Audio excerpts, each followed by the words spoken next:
It absolutely modular just lends itself really well to airspace development. Ultimately, you don't want people working at height. The Right. owners, it's a live site. It's where people are still living in that particular area. We don't want Right. owners having to leave and to find alternate accommodation. So it's all done traditionally off-site. It's done in modular form or prefab form. And this is what I'm saying, more to do overseas. It's still to be gaining momentum here. So Hmm. they're doing it very at piece, piece by piece here. But modular ultimately is done off-site. All the noise, it's cheaper, more. We require less labor. We require less materials. It is then brought on a truck and generally assembled onto the roof itself. So, instead of taking, 6 months to be built, it is in place within 3 weeks. So it's Wow. seen as a roof replacement. So they kind of go, Amazing. okay, the roof is 30 meters by 10 meters. We'll build the roof elsewhere in the factory and we'll disassemble, come along and just crane it on. And in that way, we obviously save the building. And it's ultimately a wooden frame. It's not, Right. we're not looking at concrete, putting down a new concrete bed or flooring to it. We're going with lightweight construction. So I'm guessing then certain is it predominantly the buildings that have like a tiled tiered roof on it that suit this better than buildings that have an existing flat roof? Because I know the reason I ask is obviously growing up as a plumber in Sydney, like we're always up on those big flatbed roofs all over the city, and they're always full of services, HVAC, water services, and I'm guessing it doesn't really play into that sort of scenario. Look, they do a lot of that. It's just harder. Yeah. Like of the 340,000 strata buildings, only 2% have 50 lots and more, so 50 Right. apartments and more.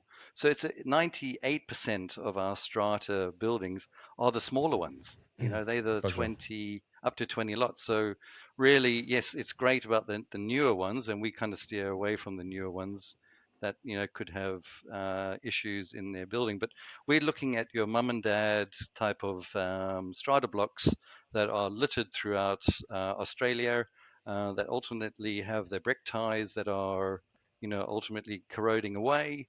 That they have to use heli fixes ultimately to fix the building itself. They need new windows, they need new electrical because obviously it's the old cloth covered wires, fire hydrants, and the likes. And so they're needing your average strata block requires about $300,000 to $400,000 worth of repair that's needed to be Mm. done to it over a 10-year period, and they all have this capital works plan.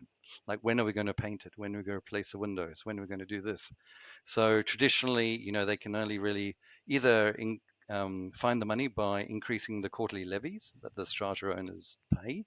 They can do a special levy when the work is actually needed, or everyone pays into it, or they sell the airspace. So we're just providing a third option of raising the funds to fix buildings ultimately. And how does But the yeah, it doesn't access have to look for be. these buildings? Sorry, Matt. How does the access look for these extensions that go up on the top? Yeah, so we just extend the stairwell, the existing stairwell, Right. up higher. So look, I mentioned about the peak roofs. They're the easiest because there's nothing inside those peak roofs. They may have old geysers What and about what about possums? yeah, they can. Yeah, exactly. They're old, right? They're rusty. They're needing some work done to them. And instead of just replacing it with the same old, we replace it with something that's going to be new. And Mm. you can imagine all these particular homes are around existing infrastructure. So, train Mhm. stations, it's all these buildings that already have all the services needed. We're not having to recreate the wheel. We're just using what's there ultimately.